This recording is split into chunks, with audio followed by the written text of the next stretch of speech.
Hello and welcome back to my channel. So it's the last part of my unboxing, and in there I've got a teeny tiny little Stirmi, and I love having these. So it's some footage of my old female that I had. Well, this was one of my female Stirmis that I've had since I started my collection, and this clip does not do it justice. She was deep down in the burrow, but she was massive, absolutely massive. Gotta love a Stirmi.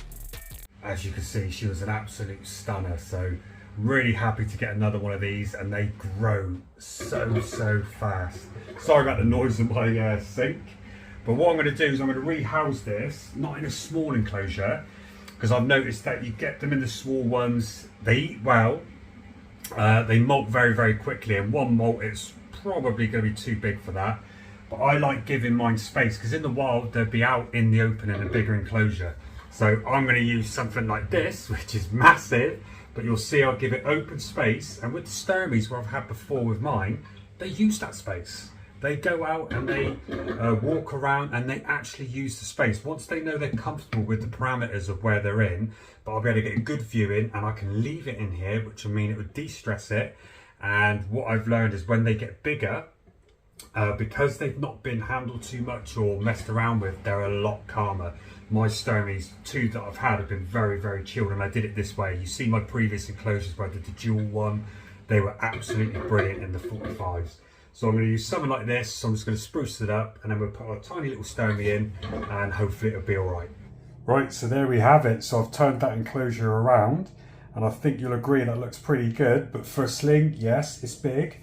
But if you've got any concerns, obviously thinking that it's not going to do well because it's too small, just watch the next couple of updates, and I'll show you how I do it, maintain it, and obviously look after it. So it's going to go in here, obviously, but it'll probably dig down this way, or it'll probably dig down that way, and then it'll just be out and about. And I think after a couple of molts, it'll be out and about a little bit more. But I'm going to be trying to do it this way. If it doesn't work, I could just take it out. It's not an issue. Good size burrow there for it, and then I've got the good moss to keep up the humidity. I'm going to put a water dish in there as well after I've put this in, but it's just going to be perfect for it, so I think that's going to be brilliant. So let's see if we can introduce this one.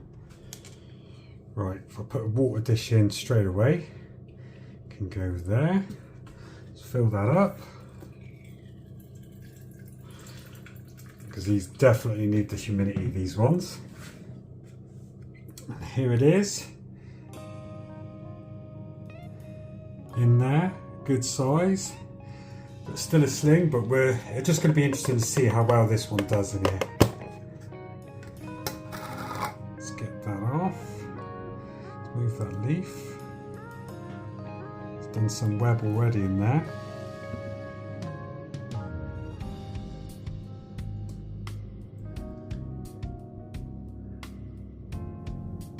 Just nice and gently tap the sling in, and off it goes. That you can hardly see it already.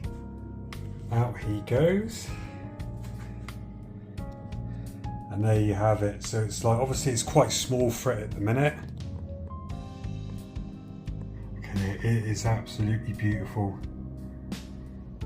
So there we have it.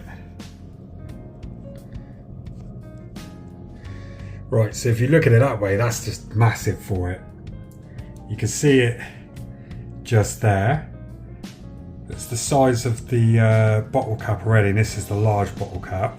So I think it's going to do absolutely fine in here. It'll explore, it will go in and burrow down that way, but it's quite bold already. It's just out in the open, it's not like afraid or anything. It's got loads of room to explore, but more importantly for me, it's got loads of room to grow, loads of room to chill. What I might do is just leave a cricket in there, but I might not actually, because that looks, look at that.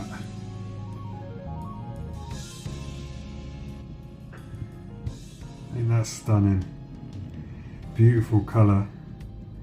And I know at this stage as well, they molt quite frequently and quite quick, so I don't know if I want to chuck any food item in there just to leave it just in case it is in pre-molt. Still got quite a lot of hair on there. But this one's just going to be really good to see if this actually does take to this enclosure at this size but give it a molt or two in the next couple of months, because it will molt quite frequently. It's just going to be absolutely fine in here. I don't like keeping a lot of mine in tiny little enclosures. I like giving them a bit of space and freedom, because if this was the wild, they'd do exactly the same, and they would just do their burrow down nice and deep. So there we go. So that's my next Stirmi in. So I'm going to give it a few days just to relax, chill out, and just see if it digs itself in or if it goes into molt. And then I'll drop some footage on at the end of this and see if I can feed it as well. Okay, so this is literally 2 weeks later. I've been trying to get this to feed on camera, the Stirmi, but it will not feed on camera. It does not like the light one bit. This one, very, very shy. I've had a few Stirmis, so normally the males are quite food aggressive. Oh, get it to focus. Quite food aggressive, and they will take anywhere. So, but the females, a little bit more shy, like to stay in the burrow till they get a bit bigger size. So I'm hoping this is a female again. But what I've noticed is I've tried to feed this one. And she's not interested, but it looks like pre-molt. You can see the shiny abdomen there. So I'm going to try and remove this cricket, and hopefully this will be molted successfully. But as I said, I put it in this large enclosure and doing absolutely brilliantly. It's laid web all over the floor. It's dug down further into the back, and it does well in here. So all I do is just mist the top and mist all around the bottom, and the water dish is here, and I do see the tarantula walk all the way around here, and it comes right out to the outer edge of where this cork bark is. So it doesn't like to come up and over at the minute, but it is still doing well. So you've got to love a Stirmi, but definitely feeding well. I fed it about 7 times, maybe 8 times, and doesn't eat on camera, but then when I come in the next day, the food item's gone, absolutely dissolved. So it's just eating all of them to the point it is now bursting with its abdomen. You can see from here how shiny that is. So look out for future updates for this one, and thanks very much for watching.